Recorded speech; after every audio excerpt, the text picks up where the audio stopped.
이학영 위원과 함께하는 딱 이거 시간입니다. 오늘은 중국 이야기로 계속 이어나가야 될 것 같아요. 앞서서 긴급 진단을 통해서 큰 그림을 잡아봤다면 우리는 투자 전략을 어떻게 가져가야 되나 이제 국내 시장 초점을 맞추고 좀 챙겨볼까 하는데 이 위원님과 함께하도록 할게요. 위원님 어서 오세요. 네, 안녕하세요. 안녕하십니까. 우리는 한중 FDA 요거 얘기를 좀 집중적으로 다뤄봤으면 좋겠는데요. 네네. 이 얘기 준비하신 거 맞죠? 네, 그러면서도 저희는 좀 투자 전략이라든가 종목 위주로 좀 더 시청자분들 귀에 싹 들어오게 네. 말씀드리도록 하겠습니다. 네, 일단은요, 이 어제 한중 FTA 비준 동의안 통과됐다라는 소식은 뭐 여러분들 계속 들으셔서 잘 아실 겁니다. 어제까지는 꼭 통과시켜야 했던 뭐 이유가 있었다라고 계속 이야기가 나왔거든요. 그 네. 이유부터 좀 챙겨주세요. 사실 어제보다는 올해 안에 꼭 비준이 돼서 발효가 돼야 되는데 우리 이런 거 있지 않습니까? 연말에 태어난 아기 보면 억울하게 2살 된다는 얘기 있죠. 12월 27일 정도 되면 바로 1살 되고 우리나라 나이로요.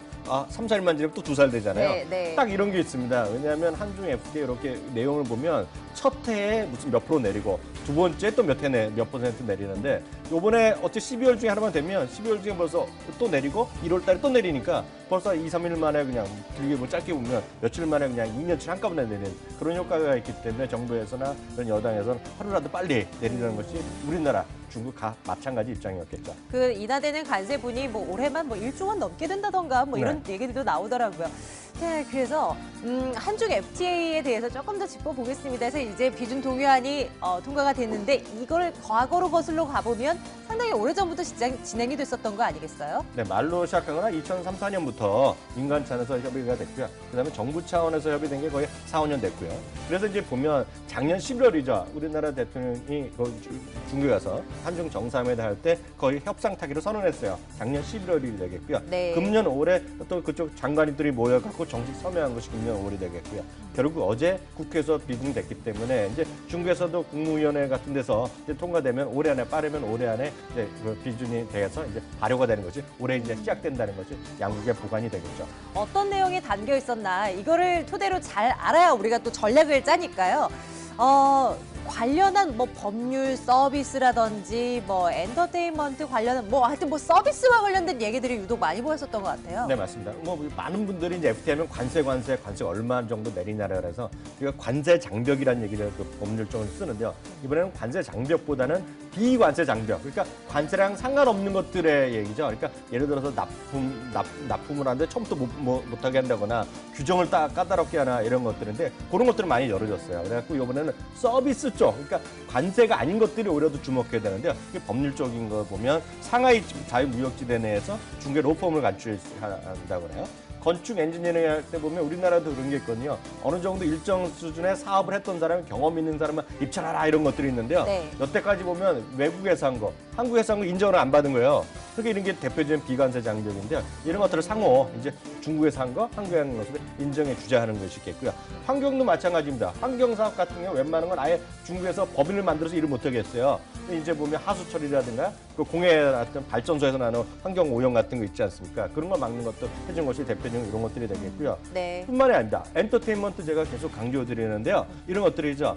우리나라 기업들이 중국에서 뭘 만들려고 해도 49%까지 지분을 못 받았어요. 그러니까 49%까지 합작을 할 수 있게 하는 거죠. 그러니까 SM 같은 경우 바로 SM 차이나 만들 가능성이 있어 보이고요. 또 하나가 지적재산권 강화하는 건데요. 이런 거가 있죠. 우리나라에서 런닝맨 여러 번 말씀드렸다시피 런닝맨 같은 걸 만들면 예를 들어서 만들면 중국에서 만들어 뭐 10년, 20년을 카피해버리면 끝나는데요. 그걸 50년까지 확대했기 때문에 웬만한 우리나라 인기 있는 프로나 이렇게 포맷 같은 거 있잖아요. 포맷 같은 거를 50년 동안 보호되니까 그게 상당히 큰 의미가 있다고 보셔야 될 것 같고 복수비자 이런 거 발급을 원활히 해야 되니까 중개 사업하는 분들이 편하게 할 수 있는 거. 네. 오늘 이런 말씀드렸던 비관세 장벽 서비스냐가 이번에 핵심이다라고 보시면 되겠습니다. 그러네요. 유형의 뭔가를 주고받고 이런 것을 떠나서 무형의 서비스를 이제 주고받고 이런 것들이 이제 되어가는 이제 FTA 흐름이 한중 FTA에서는 우리가 찾아볼 수가 있습니다.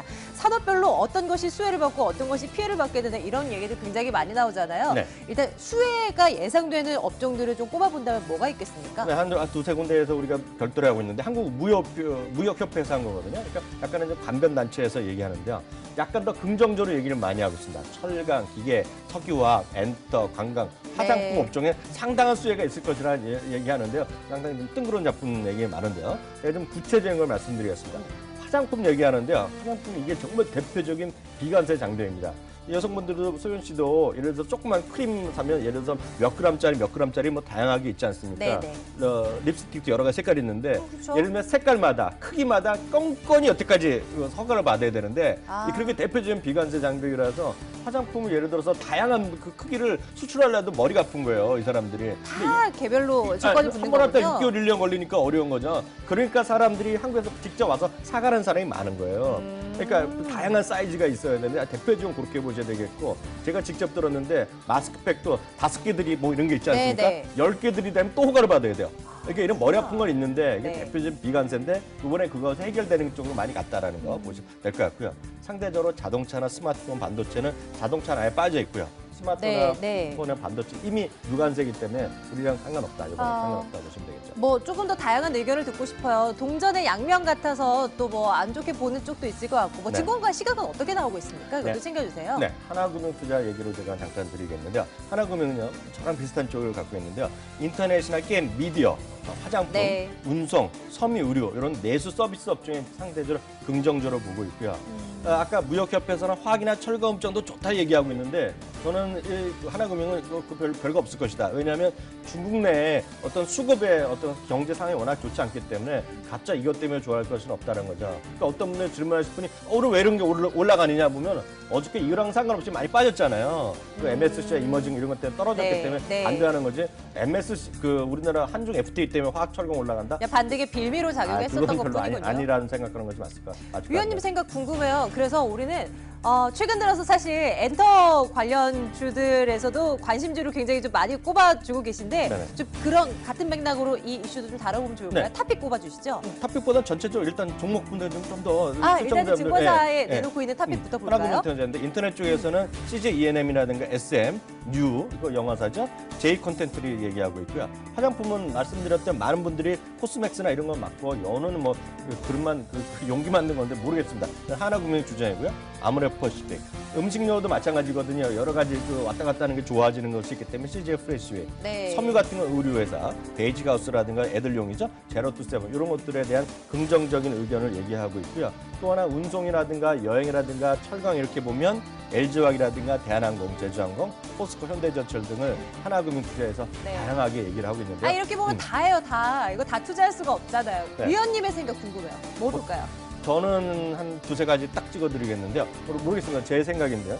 저는 엔터 쪽은 물론 J 콘텐츠랑 FNC 엔터인데요. 계속 말씀드리지만 FNC 엔터는 유재석님, 윤우님. 우리 여러 번 말씀드렸잖아요. 런닝맨에 나오려면 이제 윤우님 밑에 다 들어가야 되는 거. FNC 엔터 보고 있고요. J 콘텐츠는 네. 앞서 하나금융도 얘기하는데 저는 이거는 JTBC 쪽인데요. 그거 내년도에 했던 여러분들 다 것으로 좀 보고 있습니다. J 콘텐츠를 보시면 좋을 것 같고요. 환경 관련주는 KC 그린홀딩스 그리고 음식료 쪽에는 다양한 결국은 유통망을 갖고 있어야 되거든요. CCFS가 저는 호재가 있으면 있다라는 생각 갖고 있습니다. 네, 중국과 관련된 이슈 저희 이항영 위원과 함께하는 딱 이거 이 시간에서도 챙겨드렸습니다. 이 위원님의 관심일 때 한번 주목해 보시길 바랄게요. 이항영 위원의 딱 이거 내일도 같은 시간에 돌아오겠습니다. 위원님 고맙습니다.